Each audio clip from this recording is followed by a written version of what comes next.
Well, this is one of several videos that I'll make just showing some applications of Newton's second law, different ways that we can write problems.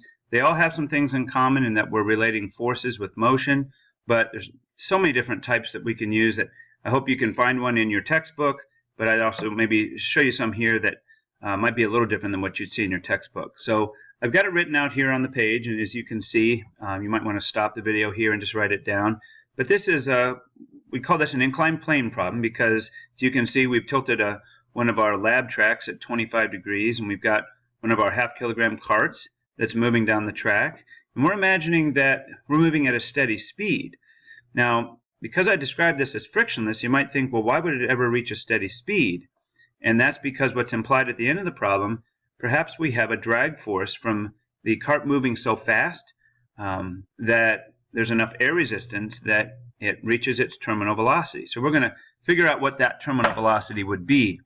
So we're going to start this one as I just pretty much start all problems related to Newton's laws, and that is to draw a little force diagram, maybe on a sketch of the situation. And doesn't need to be very fancy, so you don't have to be an artist for this. I would maybe draw something like this, like to label things like my angle, 25 degrees. I can make a very simple diagram of the cart, because what's really important here is that we be able to draw the forces acting on the cart in their proper directions. So anytime you have an inclined plane, you're going to have this routine where you'll have your gravitational force that's not going in a very convenient direction. There's almost no inclined plane problem that you don't want to orient things either along the direction of the plane, we call that the parallel direction, or perpendicular to the plane, we just call that the perpendicular direction. And so what I'm going to do is I'm going to very lightly draw my gravitational force in. That's what we usually call the weight, and that's F sub g. And I drew that lightly because I'm going to replace it with its components. So remember, any component would be, we're going to split this into two components, one that goes down the plane and one that goes what you might call into the plane. And they always have to look like legs of a right triangle with the original vector as the hypotenuse. It could also look like sides of a rectangle with the original vector as the diagonal across the rectangle. But what I'm going to do here is draw all my actual forces in red so it sticks out. So the one component that goes down the plane, I only want to make it long enough so that, and you do this in pencil in case you draw it too long, but I want to go so far so that if I make a 90-degree turn right here at the head of this vector, I will go directly to the tail of this vector. And that's what we call the parallel component, or F parallel. We use a little parallel symbol there. And then the perpendicular component is drawn perpendicular to that, only so far that if you were to make a 90-degree turn there, you would also head right to the tail of the vector. So you can kind of see that we formed parts of a rectangle there, and that's the perpendicular part.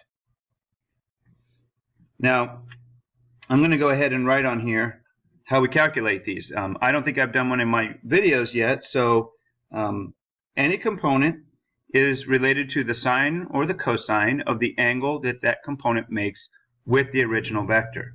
So here you see the inclined plane, this parallel direction, is making a 25-degree angle with horizontal. Well, so what would make a 25-degree angle with vertical? Well, it's the other component here.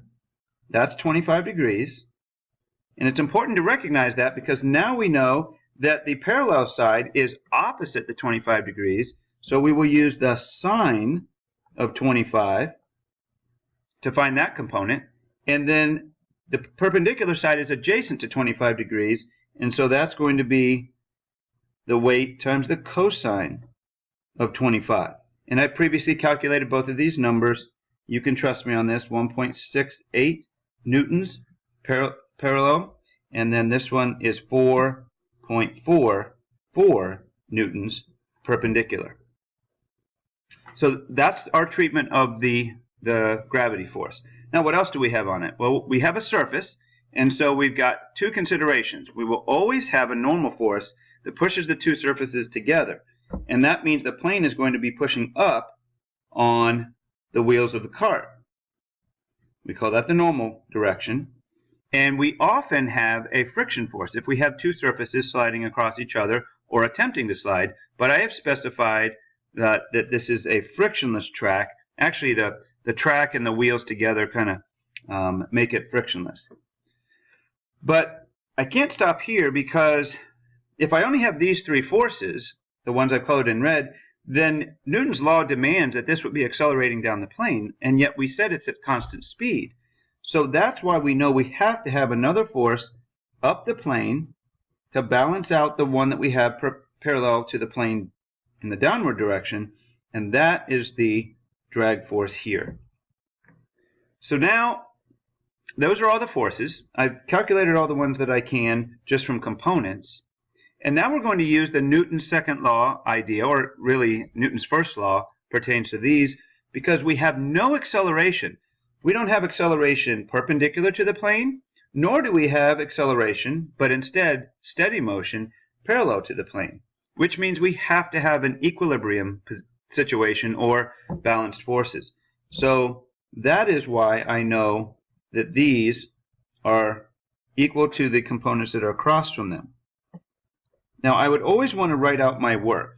And so don't just fill those in. Present your work in a way that makes sense. And so you can just say, here's what I usually do. Parallel to the plane, no net force. So F drag equals F parallel. Very simple. You don't need to write a lot of numbers. And you can also say perpendicular to the plane. Whoops, I wrote not instead of no. So you can also say no F net in that direction. So F normal is equal to that perpendicular component. That's communicating your work, presenting it very nicely. So we now know the drag force, 1.68 newtons. I was told in the problem that the drag force is equal to 0.8 times the velocity. The negative sign just tells me that it points opposite the velocity. So now I'm just one step away from solving for the velocity. So if the drag force is equal to negative 0.8 v, and I know the drag force is, I'm using negative here because it's up the plane, then I can solve for v, and I get, you can check me on your calculator if you want. Now, I did not put units in on the 0.8. That was a little careless of me. The units would be newtons per meter per second. That's a little bad form, but we could also write this Newton seconds per meter. That sounds very awkward, but it's actually dimensionally correct. So that's how we can get the units on the velocity. So just gives you a feel for how we can incorporate a drag force into a Newton's law problem. But I also like to show you here how we deal with components if you haven't been worked through that before, or if you just had trouble with it. So I think that's going to be enough for this one, and I'm going to maybe show a couple other videos as I can think of some ideas. So check back with my channel and see if any other ones maybe suit you. That's it for now. Bye-bye.